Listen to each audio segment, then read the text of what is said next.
Nationalism in Japan by Rabindranath Tagore. The worst form of bondage is the bondage of dejection, which keeps men hopelessly chained in loss of faith in themselves. We have been repeatedly told, with some justification, that Asia lives in the past. It is like a rich mausoleum which displays all its magnificence in trying to immortalize the dead. It was said of Asia that it could never move in the path of progress. Its face was so inevitably turned backwards. We accepted this accusation and came to believe it. In India, I know a large section of our educated community grown tired of feeling the humiliation of this charge against us, is trying with all its resources of self deception to turn it into a matter of boasting. But boasting is only a masked shame. It does not truly believe in itself. When things stood still like this, and we in Asia hypnotized ourselves into the belief that it could never, by any possibility, be otherwise, Japan rose from her dreams and in giant strides left centuries of inaction behind, overtaking the present time in its foremost achievement. This has broken the spell under which we lay in torpor for ages, taking it to be the normal condition of certain races living in certain geographical limits. We forgot that in Asia great kingdoms were founded. Philosophy, science, arts, and literature flourished, and all the great religions of the world had their cradles. Therefore, it cannot be said that there is anything inherent in the soil and climate of Asia to produce mental inactivity and to atrophy the faculties which impel men to go forward. For centuries, we did hold torches of civilization in the East when the West slumbered in darkness, and that could never be the sign of sluggish minds or narrowness of vision. Then fell the darkness of night upon all the lands of the East. The current of time seemed to stop at once, and Asia ceased to take any new food, feeding upon its own past, which is really feeding upon itself. The stillness seemed like death, and the great voice was silence, which sent forth messages of eternal truth that have saved man's life from pollution for generations, like the ocean of air that keeps the earth sweet, ever cleansing its impurities. But life has its sleep, its period of inactivity, when it loses its movements, takes no new food, living upon its past storage. Then it grows helpless, its muscles relaxed, and it easily lends itself to be jeered at for its stupor. In the rhythm of life, pauses there must be for the renewal of life. Life in its activity is ever spending itself, burning all its fuel. This extravagance cannot go on indefinitely, but is always followed by a passive stage when all expenditure is stopped and all adventures abandoned in favor of rest and slow recuperation. The tendency of the mind is economical. It loves to form habits and move in grooves which save it the trouble of thinking anew at each of its steps. Ideals once formed make the mind lazy. It becomes afraid to risk its acquisitions in fresh endeavors.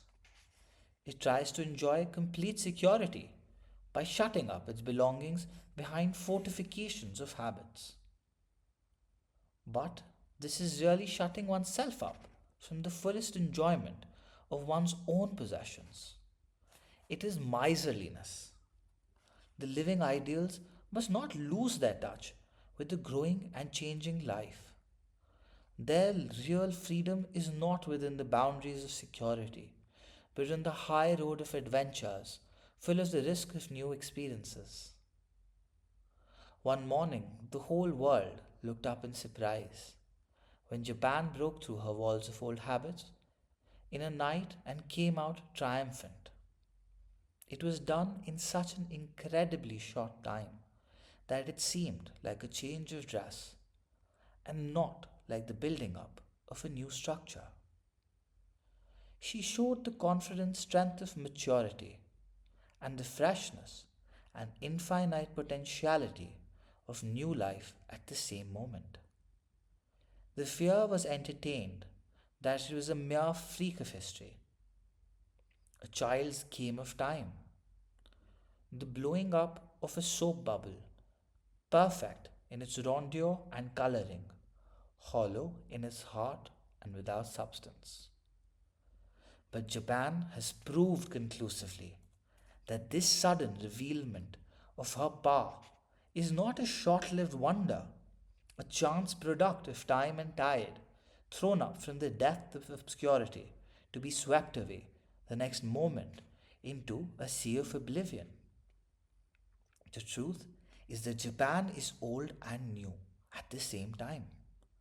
She has her legacy of ancient culture from the East, the culture that enjoins man to look for his true wealth and power in his inner soul, the culture that gives self possession in the face of loss and danger, self sacrifice without counting the cost or hoping for gain, defiance of death, acceptance of countless social obligations that we owe to men as social beings.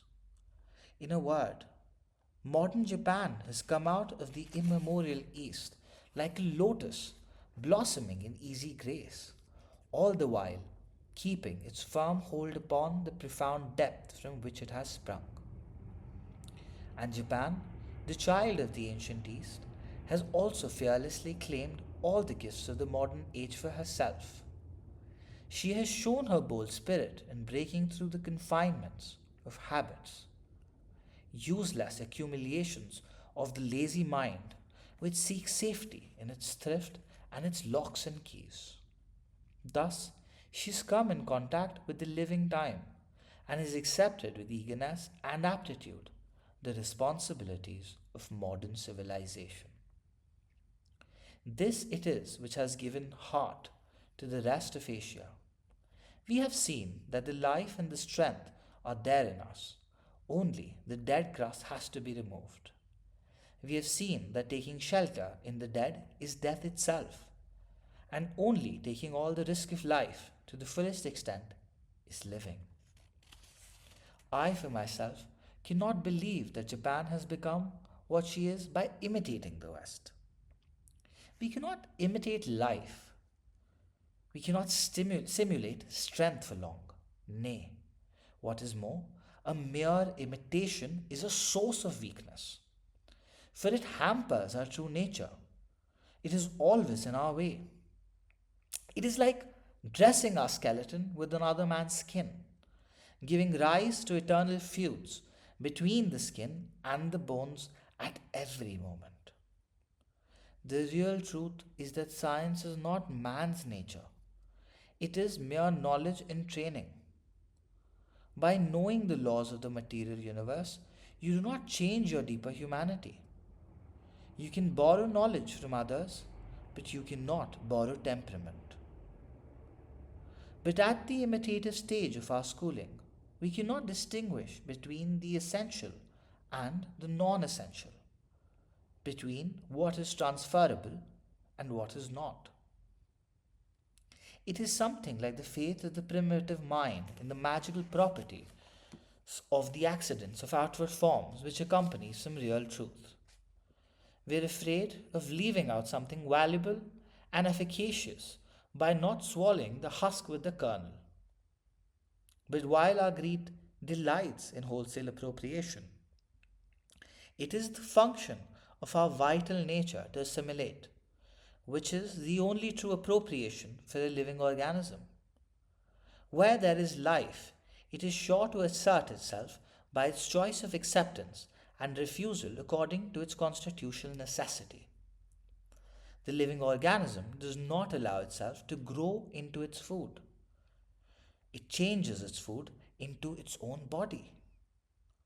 And only thus can it grow strong, and not by mere accumulation or by giving up its personal identity.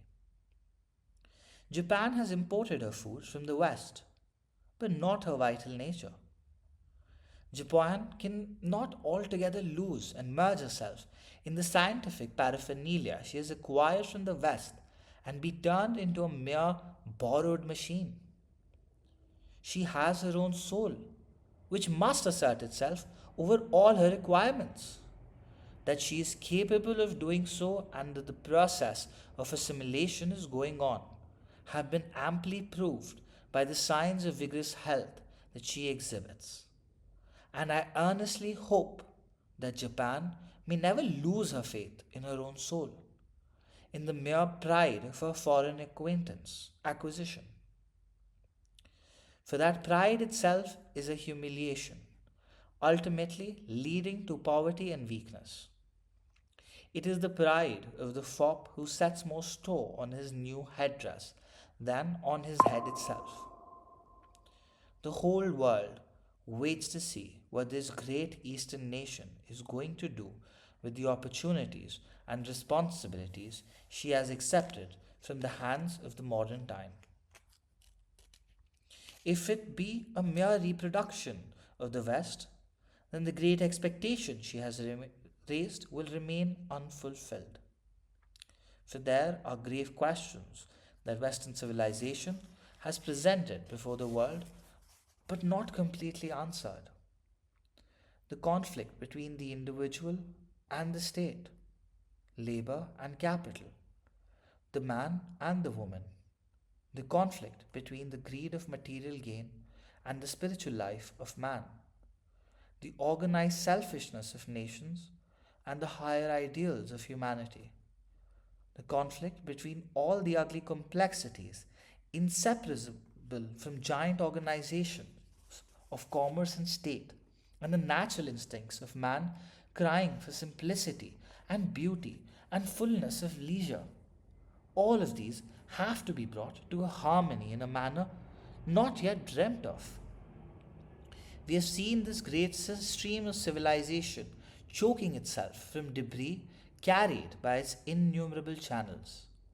We have seen that with all its vaunted love of humanity, it has proved itself the greatest menace to man, far worse than the sudden outbursts of nomadic barbarism from which men suffered in the early ages of history. We have seen that in spite of its boasted love of freedom, it has produced worse forms of slavery than ever were current in earlier societies. Slavery whose chains are unbreakable, either because they are unseen or because they assume the names and appearances of freedom. We have seen, under the spell of its gigantic sordidness, man losing faith in all the heroic ideals of life which have made him great. Therefore, you cannot, with a light heart, accept the modern civilization with all its tendencies, methods, and structures, and dream that they are inevitable. You must apply your Eastern mind, your spiritual strength, your love of simplicity, your recognition of social obligation, in order to cut out a new path for this great, unwieldy car of progress, shrieking out its loud discords as it runs. You must minimize the immense sacrifice of man's life and freedom that it claims in its every movement. For generations you have felt and thought and worked, have enjoyed and worshipped in your own special manner. And this cannot be cast off like old clothes. It is in your blood, in the marrow of your bones, in the texture of your flesh, in the tissue of your brains, and it must modify everything you lay your hands upon, without your knowing, even against your wishes. Once you did solve the problems of man to your own satisfaction. You had your philosophy of life and evolved your own art of living. All this you must apply to the present situation, and out of it will arise a new creation, and not a mere repetition, a creation which the soul of your people will own for itself and proudly offer to the world as its tribute to the welfare of man. Of all countries in Asia, here in Japan, you have the freedom to use the materials you have gathered from the West according to your genius and your need. Therefore, your responsibility is all the greater, for in your voice, Asia shall answer the questions that Europe has submitted to the conference of man. In your land, the experiments will be carried on by which the East will change the aspects of modern civilization, infusing life in it where it is a machine, substituting the human heart for cold expediency, not caring so much for power and success as for harmonious and living growth, for truth and beauty. I cannot but bring to your mind those days when the whole of Eastern Asia, from Burma to Japan, was united with India in the closest tie of friendship, the only natural tie which can exist between nations. There was a living communication of hearts, a nervous system evolved through which messages ran between us about the deepest needs of humanity. We did not stand in fear of each other. We had not to arm ourselves to keep each other in check. Our relation was not that of self interest, of exploration and spoliation of each other's pocket. Ideas and ideals were exchanged. Gifts of the highest love were offered and taken. No difference of languages and customs hindered us in approaching each other heart to heart. No pride of race or insolent consciousness of superiority, physical or mental, marred our relation. Our arts and literatures put forth new leaves and flowers under the influence of this sunlight of united hearts, and races belonging to different lands and languages and histories acknowledged the highest unity of man and the deepest bond of love. May we not also remember that in those days of peace and goodwill, of men uniting for those supreme ends of life, your nature laid by for itself the balm of immortality, which has helped your people to be born again in a new age, to be able to survive its old outworn structures and take on a new young body, to come out unscathed from the shock of the most wonderful revolution that the world has ever seen? The political civilization which has sprung up from the soil of Europe and is overrunning the whole world like some prolific weed is based upon exclusiveness. It is always watchful to keep the aliens at bay or to exterminate them. It is carnivorous and cannibalistic in its tendencies. It feeds upon the resources of other peoples and tries to swallow their whole future. It is always afraid of other races achieving eminence, naming it as a peril, and tries to thwart all symptoms of greatness outside its own boundaries, forcing down races of men who are weaker to be eternally fixed in their weakness. Before this political civilization came to its power and opened its hungry jaws wide enough to gulp down great continents of the earth, we had wars, pillages, changes of monarchy, and consequent miseries, but never such a sight of fearful and hopeless voracity, such wholesale feeding of nation upon nation, such huge machines for turning great portions of the earth into mincemeat. Never such terrible jealousies with all their ugly teeth and claws ready for tearing upon each other's vitals. This political civilization is scientific, not human. It is powerful because it concentrates all its forces upon one purpose, like a millionaire acquiring money at the cost of his soul. It betrays its trust. It weaves its meshes of lies without shame. It enshrines gigantic idols of greed in its temples, taking great pride in the costly ceremonials of its worship, calling this patriotism. And it can be safely prophesied that this cannot go on, for there is a moral law in this world which has its application both to individuals and to organized bodies of men. You cannot go on violating these laws in the name of your nation, yet enjoy their advantage as individuals. This public sapping of ethical ideals slowly reacts upon each member of society, gradually breeding weakness where it is not seen and causing that cynical distrust of all things sacred in human nature, which is the true symptom of senility. You must keep in mind that this political civilization, this creed of national patriotism, has not been given a long trial. The lamp of ancient Greece is extinct in the land where it was first lighted. The power of Rome lies dead and buried under the ruins of its vast empire. But the civilization, whose basis is society and the spiritual ideal of man, is still a living thing in China and in India. Though it may look feeble and small, judged by the standard of the mechanical power of modern days, yet like small seed, it still contains life and will sprout and grow and spread its beneficent branches, producing flowers and fruits when its time comes and showers of grace descend upon it from heaven. But ruins of skyscrapers of power and broken machinery of greed, even God's reign is powerless to raise up again. For they were not of life, but went against life as a whole. They are relics of the rebellion that shattered itself to pieces against the eternal. But the charge is brought against us that the ideals we cherish in the East are static, that they have not the impetus in them to move, to open out new vistas of knowledge and power, that the systems of philosophy, which are the mainstays of the time worn civilization of the East, despise all outward proofs, remaining stolidly satisfied in their subjective certainty. This proves that when our knowledge is vague, we are apt to accuse of vagueness of our object of knowledge to itself.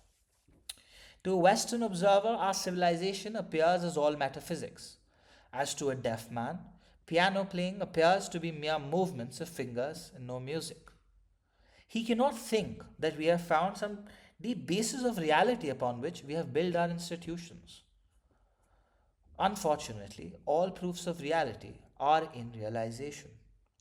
The reality of the scene before you depends only upon the fact that you can see, and it is difficult for us to prove to an unbeliever that our civilization is not a nebulous system of abstract speculations, that it has achieved something which is a positive truth, a truth that can give man's heart its shelter and sustenance.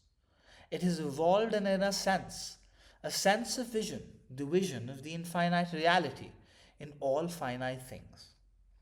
But he says, you do not make any progress. There is no movement in you. I ask him, how do you know it? You have to judge progress according to its aim. A railway train makes its progress towards a terminus station. It is movement. But a full-grown tree has no definite movement of that kind.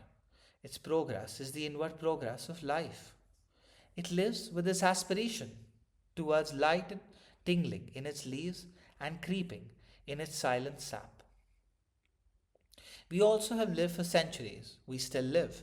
And we have our aspirations for a reality that has no end to its realization. A reality that goes beyond death, giving it a meaning that rises above all evils of life, bringing its peace and purity, its cheerful renunciation of self. The product of this inner life is a living product. it will be needed when the youth returns home weary and dust laden, when the soldier is wounded, when the wealth is squandered away, and pride is humbled, when man's heart cries for truth in the immensity of facts and harmony in the contradiction of tendencies. Its value is not in its multiplication of materials, but in its spiritual fulfillment. There are things that cannot wait. You have to rush and run and march if you must fight or take the best place in the market. You strain your nerves and are on the alert when you chase opportunities that are always on the wing. But there are ideals which do not play hide and seek with our life. They slowly grow from seed to flower, from flower to fruit. They require infinite space and heaven's light to mature, and the fruits that they produce can survive years of insult and neglect. The East, with her ideals, in whose bosom are stored the ages of sunlight and silence of stars, can patiently wait till the West, hurrying after the expedient, loses breath and stops. Europe, while busily speeding to her engagements, disdainfully casts a glance from her carriage window at the reaper reaping his harvest in the field, and in her intoxication of speed cannot but think of him as slow and ever receding backwards. But the speed comes to its end, the engagement loses its meaning, and the hungry heart clamours for food, till at last she comes to the lowly reaper reaping his harvest in the sun. For if the office cannot wait, or the buying and selling, or the craving for the excitement, love waits and beauty, and the wisdom of suffering and the fruits of patient devotion, and a reverent meekness of simple faith. And thus shall wait the East till her time comes. I must not hesitate to acknowledge where Europe is great, for great she is without doubt. We cannot help loving her with all her heart and paying her the best homage for her admiration. The Europe who, in her literature and art, pours out an inexhaustible cascade of beauty, and truth fertilizing all countries and all time.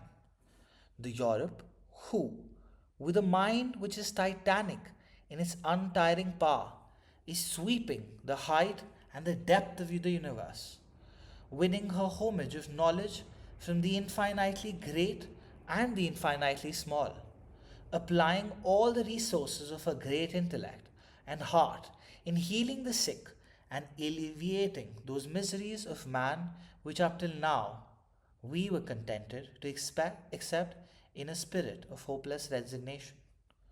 The Europe who is making the earth yield more fruit than seemed possible, coaxing and compelling the great forces of nature into man's service. Such true greatness must have its motive power in spiritual strength, for only the spirit of man can defy all limitations, have faith in its ultimate success, throw its searchlight beyond the immediate and the apparent, gladly suffer martyrdom for ends which cannot be achieved in this lifetime, and accept failure without acknowledging defeat. In the heart of Europe runs the purest stream of human love, of love of justice, of spirit of self sacrifice for higher ideals. The Christian culture of centuries has sunk deep in her life's core. In Europe, we have seen noble minds who have ever stood up for the rights of man, irrespective of colour and creed, who have braved calumny and insult from their own people in fighting for humanity's cause and raising their voices against the mad orgies of militarism, against the rage for brutal retaliation or rapacity that sometimes takes possession of a whole people, who are always ready to make reparation for wrongs done in the past by their own nations, and vainly attempt to stem the tide of cowardly injustice that flows unchecked because the resistance is weak and innocuous on the part of the injured. There are these knight errants of modern Europe who have not lost their faith in the disinterested love of freedom, in the ideals which own no geographical boundaries or national self seeking. These are there to prove that the fountainhead of the water of everlasting life has not run dry in Europe, and from thence she will have her rebirth time after time. Only there, where Europe is too consciously busy in building up her power, defining, defying her deeper nature and mocking it, she is heaping up her iniquities to the sky, crying for God's vengeance and spreading the infection of ugliness, physical and moral, over the face of the earth with her heartless commerce, heedlessly outraging man's sense of the beautiful and the good. Europe is supremely good in her beneficence, where her face is turned to all humanity, and Europe is supremely evil in her maleficent aspect, where her face is turned only upon her own interest, using all her power of greatness for ends which are against the infinite and eternal in man. Eastern Asia has been pursuing its own path, evolving its own civilization, which was not political but social, not predatory and mechanically efficient, but spiritual and based upon all the varied and deeper relations of humanity. The solutions of the life problems of peoples were thought out in seclusion and carried out behind the security of aloofness, where all the dynastic changes and foreign invasions hardly touched them.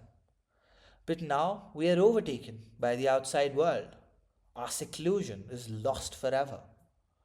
Yet, this we must not regret, as a plant should not regret when the obscurity of its seed time is broken. Now the time has come when we must make the world problem our own problem. We must bring the spirit of civilization into harmony with the history of all nations of the earth. We must not, in foolish pride, still keep ourselves fast within the shell of the seed and the crust of the earth, which protected and nourished our idols. For these, the shell and the crust, were meant to be broken, so that life may spring up in all its vigor and beauty, bringing its offerings to the world in an open light. In this task of breaking the barrier and facing the world, Japan has come out the first time in the East. She has infused hope in the heart of all Asia. This hope provides the hidden fire which is needed for all works of creation. Asia now feels that she must prove her life by producing living work. She must not lie passively dormant or feebly imitate the West in the infatuation of fear and flattery. For this, we offer our thanks to this land of the rising sun and solemnly ask her to remember that she has the mission of the East to fulfill. She must infuse the sap of a fuller humanity into the heart of modern civilization. She must never allow it to get choked with noxious undergrowth, but lead it up towards light and freedom, towards the pure air and broad space where it can receive, in the dawn of its day and the darkness of its night, heaven's inspiration. Let the greatness of her ideals become visible to all men like her snow crowned Fuji, rising from the heart of the country into the region of the infinite, supremely distinct from its surroundings, beautiful like a maiden in its magnificent sweep of curve, yet firm and strong and serenely majestic. Part 2. I have travelled in many countries and have met with men of all classes, but never in my travels did I feel the presence of the human so distinctly as in this land. In other great countries, signs of man's power loomed large, and I saw vast organizations which showed efficiency in all her features. There, display and extravagance in dress, in furniture, in costly entertainments are startling. They seem to push you back into a corner like a poor intruder at a feast. They are apt to make you envious or take your breath away with amazement. There, you do not feel man as supreme. You are hurled against the stupendousness of things that alienate. But in Japan, it is not the display of power or wealth that is the predominating element. You see everywhere emblems of love and admiration, and not mostly of ambition and greed. You see a people whose heart has come out and scattered itself in profusion in its commonest utensils of everyday life, in its social institutions, in its manners, which are carefully perfect, and in its dealings with things which are not only deft but graceful in every movement. What has impressed me most in this country is the conviction that you have realized nature's secrets, not by methods of analytical knowledge, but by sympathy. You have known her language of lines and music of colors, the symmetry in her irregularities, and the cadence in her freedom of movements. You have seen how she leads her immense crowd of things, yet avoids all frictions. How the very conflicts in her creations break out in dance and music. How her exuberance has the aspect of the fullness of self abandonment and not a mere dissipation of display. You have discovered that nature preserves her power in forms of beauty, and it is this beauty which, like a mother, nourishes all the giant forces at her breast, keeping them in active vigor yet in repose.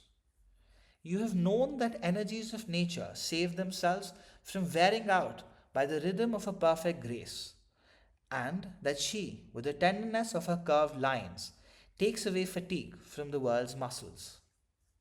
I have felt that you have been able to assimilate these secrets into your life, and the truth which lies in the beauty of all things is passed into your souls. A mere knowledge of things can be had in a short enough time, but that spirit can only be acquired by centuries of training and self control. Dominating nature from outside is a much simpler thing than making her your own in love's delight, which is a work of true genius. Your race has shown that genius, not by acquirement but by creation, not by display of things but by manifestation of its own inner being. This creative power there is in all nations, and it is ever active in getting hold of men's natures and giving them a form according to its ideals. But here in Japan, it seems to have achieved its success and deeply sunk into the minds of all men and permeated their muscles and nerves. Your instincts have become true, your senses keen, and your hands have acquired natural skill. The genius of Europe has given her people the power of organization, which especially made itself manifest in politics and commerce and in coordinating scientific knowledge. The genius of Japan has given you the vision of beauty and nature and the power of realizing it in your life. All particular civilization is the interpretation of particular human experience. Europe seems to have felt emphatically the conflict of things in the universe, which can only be brought under control by conquest. Therefore, she is ever ready for fight, and the best portion of her attention is occupied in organizing forces. But Japan has felt in her world the touch of some presence, which has evoked in her soul a feeling of reverent adoration. She does not boast of her mastery of nature, but to her she brings with infinite care and joy her offerings of love. Her relationship with the world is the deeper relationship of heart.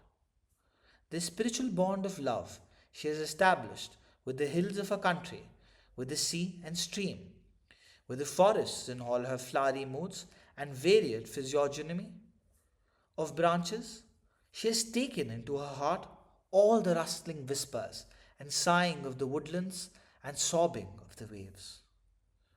The sun and the moon she has studied in all the modulations of their lights and shades, and she is glad to close her shops to greet the season in her orchards and gardens and cornfields. This opening of the heart to the soul of the world is not confined to a section of your privileged classes. It is not the forced product of exotic culture, but it belongs to all your men and women of all conditions. This experience of your soul in meeting a personality in the heart of the world has been embodied in your civilization. It is a civilization of human relationship.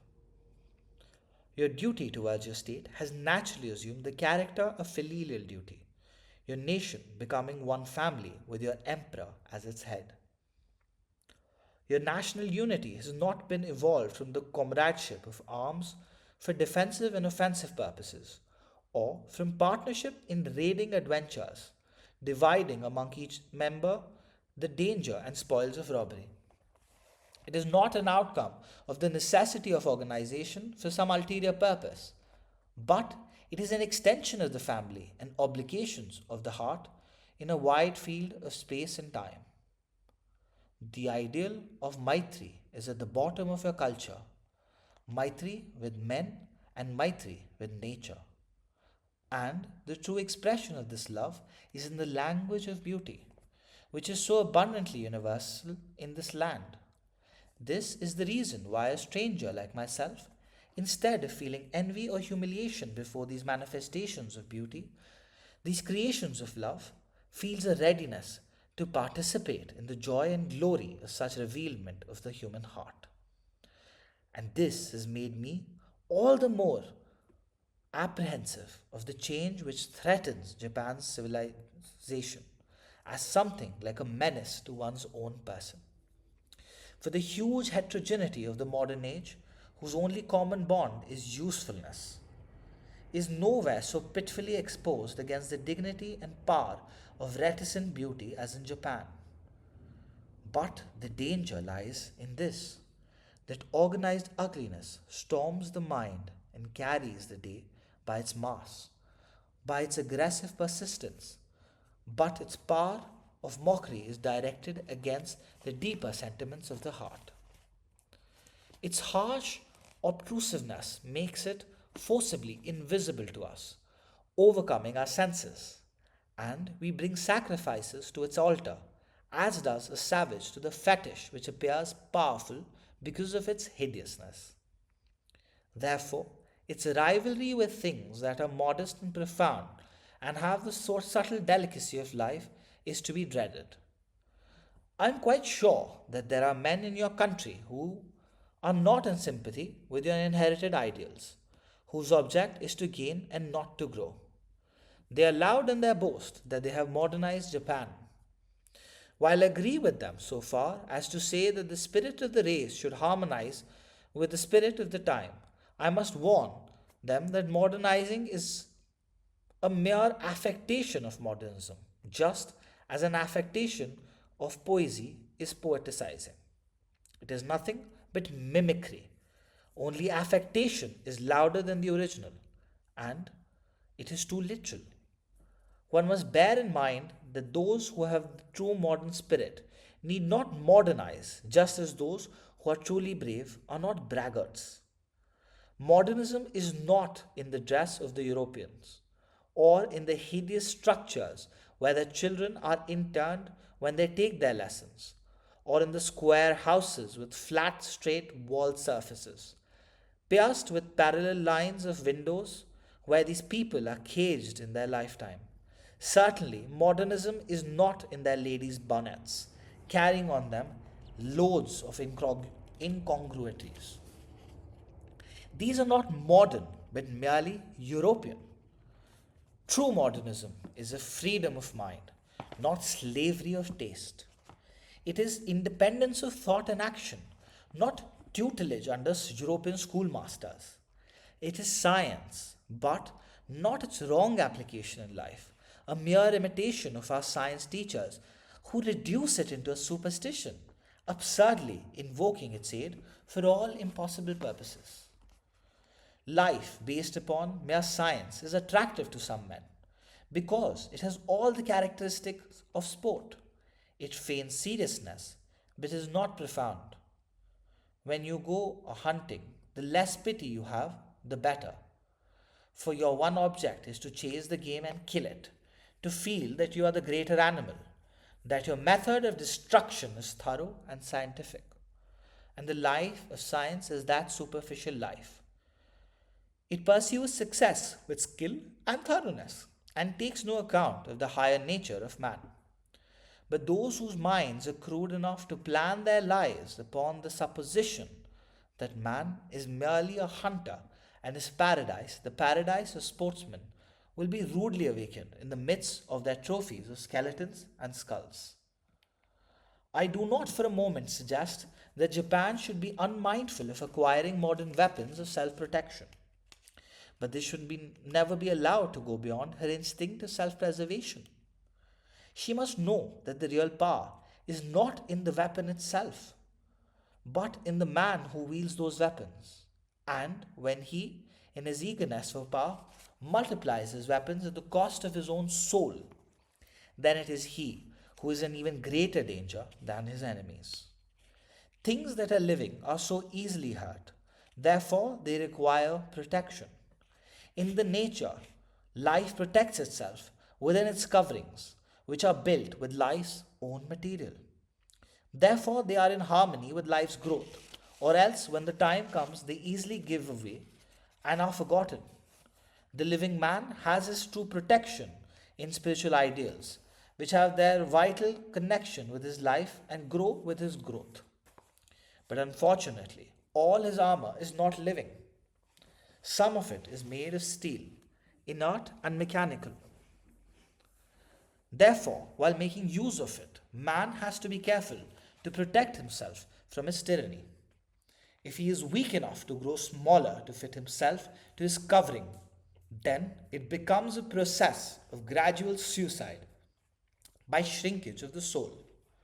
And Japan must have a firm faith in the moral law of existence to be able to assert to herself that the Western nations are following that path of suicide, where they are smothering their humanity under the immense weight of organizations in order to keep themselves in power and hold others in subjection. What is dangerous for Japan is not the imitation of outer features of the West, but the acceptance of the motive force of Western nationalism as her own. Her social ideals are already showing signs of defeat at the hands of politics. I can see her motto, taken from science, survival of the fittest, writ large at the entrance of her present day history. The motto, whose meaning is help yourself and never heed what it costs to others. The motto of the blind man who only believes in what he can touch because he cannot see. But those who can see know that men are so closely in it that when you strike others, the blow comes back to yourself. The moral law, which is the greatest discovery of man, is the discovery of this wonderful truth that man becomes all the truer the more he realizes himself in others. This truth has not only a subjective value, but is manifested in every department of our lives. And nations who sedulously cultivate moral blindness in the cult of patriotism will end their existence in a sudden and violent death. In past ages, we had foreign invasions, but they never touched the soul of the people deeply. They were merely the outcome of individual ambitions. The people themselves, being free from the responsibilities of the baser and more heinous side of these adventures, had all the advantage of the heroic and the human disciplines derived from them. This developed their unflinching loyalty, their single minded devotion to the obligation of honor, their power of complete self surrender, and fearless acceptance of death and danger. Therefore, the ideals whose seats were in the hearts of the people would not undergo any serious change owing to the policies adopted by the kings or generals. But now, where the spirit of Western nationalism prevails, the whole body is being taught from boyhood to foster hatreds, and ambitions by all kinds of means, by the manufacture of half truths and untruths in history, by persistent misrepresentation of other races and the culture of unfavorable sentiments towards them, by setting up memorials of events very often false, which, for the sake of humanity, should be speedily forgotten, thus continually brewing evil menace towards neighbors and nations other than their own. This is poisoning the very fountainhead of humanity. It is discrediting the ideals which were born of the lives of men who were our greatest and best. It is holding up gigantic selfishness as the one universal religion for all nations of the world. We can take anything else from the hands of science, but not this elixir of moral death. Never think for a moment that the hurts you inflict upon other races will not infect you, or the enmities you sow around your homes will be a wall of protection for you for all to come. To imbue the minds of the whole people with an abnormal vanity of its own superiority, to teach it to take pride in its moral callousness and ill begotten wealth, to perpetuate the humiliation of defeated nations by exhibiting trophies won from war, and then using these in schools in order to breed in children's minds contempt for others, is imitating the West, where she has a festering sore, whose swelling is a swelling of disease eating into its vitality. Our food crops, which are necessary for our sustenance, are products of centuries of selection and care.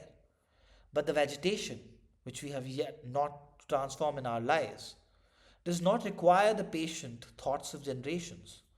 It is not easy to get rid of weeds, but it is easy by process of neglect to ruin your food crops and let them revert to their primitive state of vileness. Likewise, the culture which has so kindly adapted itself to your soil, so intimately with life, so human, not only needed tilling and weeding in past ages, but still needs anxious work in watching. What is merely modern, as science and methods of organization can be transplanted, but what is vitally human has fibers so delicate and roots so numerous and far reaching that it dies when moved from the soil. Therefore, I am afraid of the root pressure of the political ideals of the West upon your own. In political civilization, the state is an abstraction and the relationship of men utilitarian.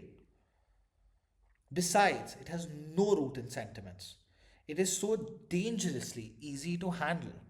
Half a century has been enough for you to master this machine, and there are men among you whose fondness for it exceeds their love for the living ideals, which were born with the birth of your nation and nursed in your centuries. It is like a child who, in the excitement of his play, imagines he likes his playthings better than his mother. Where man is at his greatest, he is unconscious. Your civilization, whose mainspring is the bond of human relationship, has been nourished in the depth of a healthy life beyond reach of prying self analysis.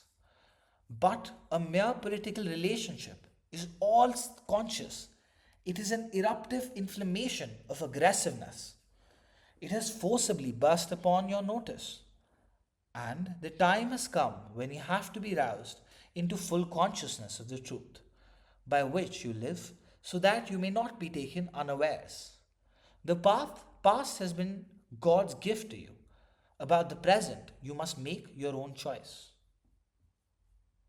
So the questions you have to put yourselves are these. Have we read the world wrong and based our relation to it upon an ignorance of human nature? Is the instinct of the West right, where she builds her national welfare behind the barricade of a universal distrust of humanity? You must have detected a strong accent of fear wherever the West has discussed the possibility of the rise of an Eastern race. The reason of it is this, that the power by whose help she thrives is an evil power.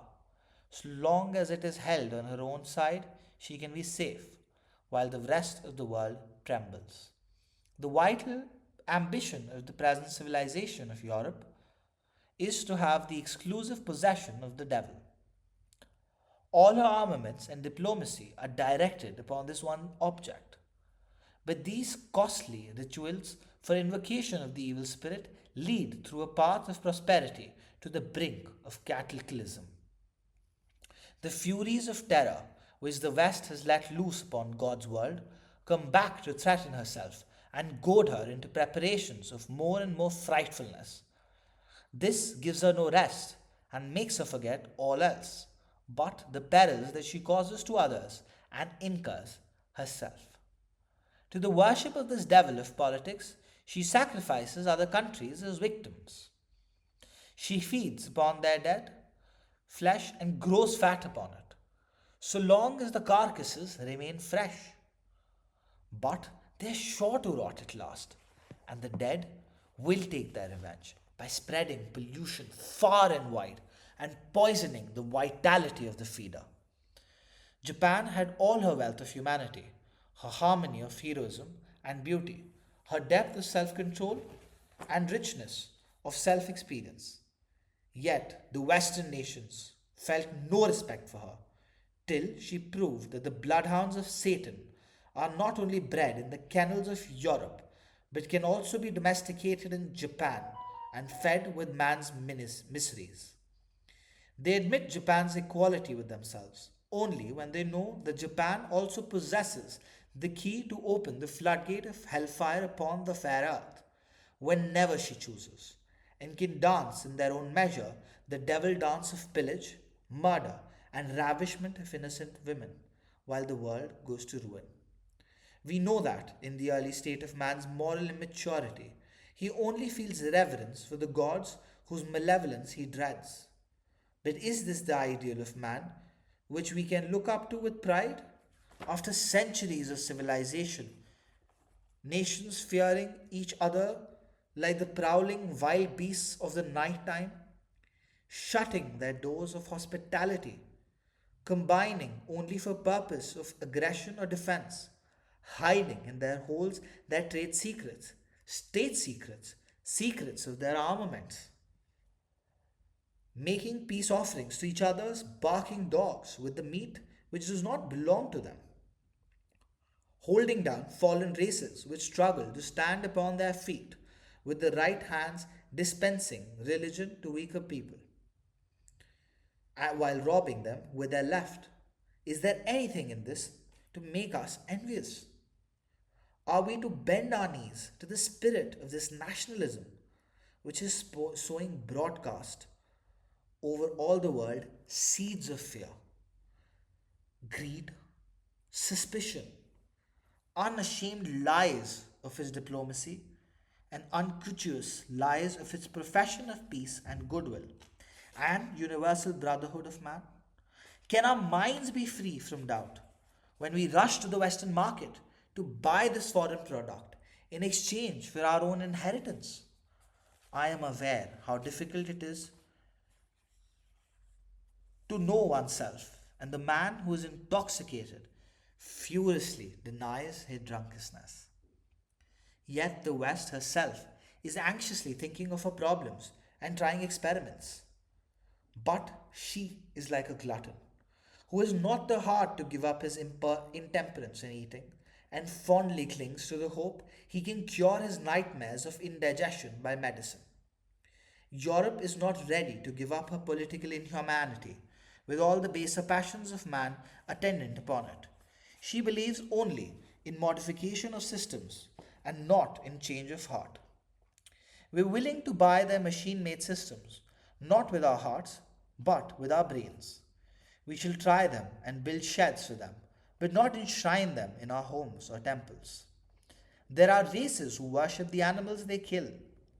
We can buy meat from them when we are hungry, but not the worship which goes with the killing. We must not vitiate our children's minds with the superstition that business is business, war is war, politics is politics. We must know that man's business has to be more than mere business, and so should be his war and politics. You had your own industry in Japan. how scrupulously honest and true it was. You can see by its products, by their grace and strength, their conscientiousness in details where they can hardly be observed. But the tidal wave of falsehood has swept over your land from that part of the world where business is business, and honesty is followed merely as a best policy.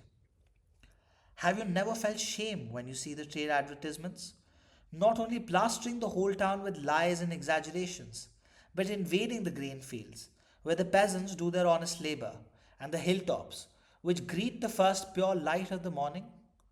It is so easy to dull our sense of honor and delicacy of mind with constant abrasion, while falsehoods stalk abroad with proud steps in the name of the trade, politics, and patriotism, that any protest against their perpetual intrusion into our lives is considered to be sentimentalism unworthy of true manliness. And it has come to pass that the children of those who would keep their word at the point of death, who would disdain to cheat men for vulgar profit, who even in their fight would much rather court defeat than be dishonorable, have become energetic in dealing falsehoods and do not feel humiliated by gaining advantage from them. And this has been affected by the charm of the word modern. But if undiluted utility by modern, beauty is of all ages, if mean selfishness can be modern, the human ideals are no new inventions. And we must know for certain that however modern may be the proficiency which cripples man from the sake of methods and machines, it will never be too old.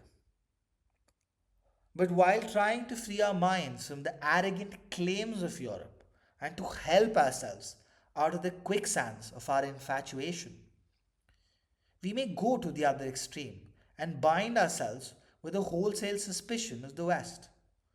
The reaction of disillusionment is just as unreal as the first shock of illusion. We must try to come to the normal state of mind by which we can clearly discern our own danger and avoid it without being unjust towards the source of that danger. There is always the natural temptation in us of wishing to pay back Europe in her own coin and return contempt for contempt and evil for evil. But that again would be to imitate Europe in one of her worst features, which comes out in her behavior to people who she describes as yellow or red, brown or black. And this is a point on which we in the East have to acknowledge our guilt and own that our sin has been as great, if not greater, when we insulted humanity by treating with utter disdain and cruelty men who belong to a particular creed, color, or caste. It is really because we are afraid of our own weakness, which itself allows itself to be overcome by the sight of power, that we try to substitute it for another weakness, which makes itself blind to the glories of the West. What we truly know, that Europe, which is great and good, we can effectively save ourselves from the Europe which is mean and grasping. It is easy to be unfair in one's judgment when one is faced with human miseries, and pessimism is the result of building theories while the mind is suffering. To despair of humanity is only possible if we lose faith in truth which brings it to its strength when its defeat is greatest and calls out new life from the depth of its destruction. We must admit that there is a living soul in the West which is struggling unobserved against the hugeness of the organizations under which men, women, and children are being crushed, and whose mechanical necessities are ignoring laws that are spiritual and human. The soul whose sensibilities refuse to be dulled completely by dangerous habits of heedlessness in dealing with races for whom it lacks natural sympathy. The West could never have risen to the eminence she has reached if her strength were merely the strength of the brute or of the machine. The divine in her heart is suffering from the injuries inflicted by her hands upon the world, and from this pain of her higher nature flows the secret balm which will bring healing to these injuries. Time after time, she has fought against herself and has undone the chains which with her own hands she fastened round helpless limbs. And though she forced poison down the throat of a great nation at the point of the sword for gain of money, she herself woke up to withdraw from it, to wash her hands clean again. This shows hidden springs of humanity in spots which look dead and barren. It proves that the deeper truth in her nature, which can survive such a career of cruel cowardliness, is not greed but reverence for unselfish ideals. It would be altogether unjust, both to us and to Europe, to say that she has fascinated the modern Eastern mind by the mere exhibition of her power. Through the stroke of cannons and dust of markets, the light of her moral nature has shone bright, and she has brought to us the ideal of ethical freedom, whose foundation lies deeper than social conventions and whose province of activity is worldwide. The East has instinctively felt, even though her aversion, that she has a great deal to learn from Europe, not merely about the materials of power, but about its inner source, which is of the mind and of the moral nature of man.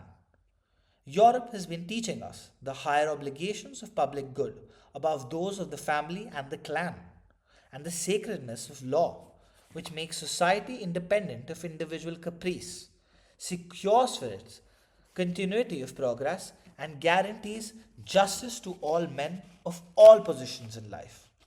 Above all things, Europe has held high before our minds the banner of liberty through centuries of martyrdom and achievement, liberty of conscience, liberty of thought and action, liberty in the ideals of art and literature. And because Europe has won our deep respect, she has become so dangerous for us, where she is turbulently weak and false, dangerous like poison when it is served along with our best food. There is one safety for us upon which we hope we may count, and that is that we can claim Europe herself as our ally in our resistance to her temptations and to her violent encroachments, for she has ever carried her own standard of perfection by which we can measure her faults and gauge her degree of failure, by which we can call her before her own tribunal and put her to shame, the shame which is the sign of the true pride of nobleness. But our fear is that poison may be more powerful than the food, and what is strength in her today may not be a sign of health, but the contrary, for it may be temporarily caused by the upsetting of the balance of life. Our fear is that evil has a fateful fascination when it assumes dimensions which are colossal, and though at last it is sure to lose its center of gravity by its abnormal disproportion, the mischief which it creates before its fall may be beyond reparations. Therefore, I ask you to have the strength of faith and clarity of mind to know for certain that the lumbering structure of modern progress, riveted by the iron bolts of efficiency, which runs upon the wheels of ambition, cannot hold together for long. Collisions are certain to occur, for it has to travel upon organized lines. It is too heavy to choose its own course freely, and once it's off the rails, its endless train of vehicles is dislocated. A day will come when it will fall in the heap of ruin and cause serious obstruction to the traffic of the world. Do we not see signs of this even now? Does not the voice come to us through the din of war, the shrieks of hatred, the wailings of despair, through the churnings of unspeakable filth which has been accumulating for ages in the bottom of this nationalism? The voice which cries to our soul that the tower of national selfishness, which goes by the name of patriotism, which has raised its banner of treason against heaven, must totter and fall with a crash, weighed down by its own bulk, its flag kissing the dust, its light extinguished.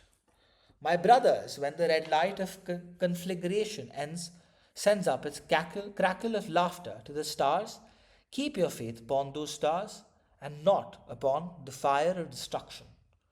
For when the conflagration consumes itself and dies down, leaving its memorial in ashes, the eternal light will again shine in the east. The east, which has been the birthplace of the morning sun of man's history. And who knows if that day has not already dawned, and the sun not rise, and the sun not risen in the easternmost horizon of Asia? And I offer, as did my ancestor rishis, my salutation to that sunrise of the east, which is destined once again to illumine the whole world. I know my voice is too feeble to raise itself above the uproar of this bustling time, and it is easy for any street urchin to fling against me the epithet of unpractical. It will stick to my coat tail, never to be washed away, effectively excluding me from the consideration of all respectable persons. I know what a risk one runs from the vigorously athletic crowds in being styled an idealist in these days when thrones have lost their dignity and prophets have become an anachronism. With the sound that drowns all voices is the noise of the marketplace. Yet, when one day, standing at the outskirts of Yokohama town, bristling with this display of modern miscellaneous, I watched the sunset in your southern sea and saw its peace and majesty among your pine clad hills. The great Fujiyama, with the great Fujiyama growing faint against the golden horizon, like a god overcome with his own radiance. The music of eternity welled up through the evening silence, and I felt that the sky and the earth and the lyrics of the dawn and the dayfall are with the poets and idealists, and not with the marketmen robustly contemptuous of all sentiment. That after all the forgetfulness of his divinity, man will remember again that heaven is always in touch with this world, which can never be abandoned for good to the hounding wolves of the modern era, scenting human blood and howling to the skies.